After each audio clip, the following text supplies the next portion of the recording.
اسلام کے نظریے کے مطابق لوط علیہ السلام اس ضلالت کو ہاتھ سے روکنے کی قدرت نہ ہونے کے باوجود زبان سے اس کو روکنے کی کوشش کی، قوم کو نصیحت کی، دل میں اس کو برا سمجھا، لیکن باز نہ آنے پر اللہ سبحانہ تعالیٰ کے حکم سے اس علاقے سے نکل گئے۔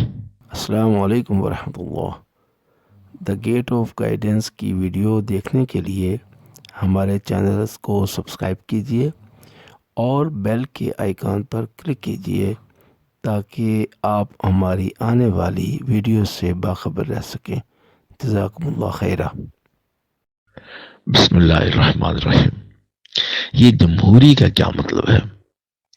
قرآن مجید کے مطابق جمہوری اس دور میں ہوتے تو ان کے نظریے کے مطابق لوط علیہ السلام کو اپنی قوم کی ضلالت قبول کر لینی چاہیے تھی، کیونکہ اکثریت ان کی تھی، یہ ان کا مینڈیٹ تھا۔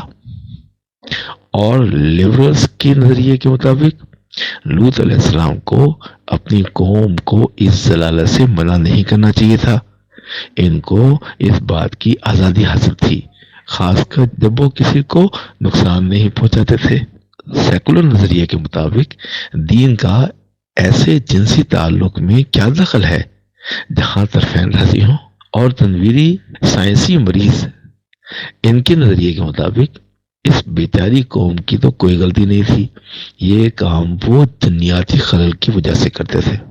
اور جمہور یا اسلام فاہی ریاست کے خیال کے مطابق ہم جس پرست بھی ہمارے معاشرے کا حصہ ہیں، ہم سب کو ان کا احترام کرنا چاہیے، اس کام کی پریکٹس کرنے کے لیے ان کو ان کا حق ملنا چاہیے، بلکہ پارلیمنٹ میں ان کی نمائندگی بھی ہونی چاہیے۔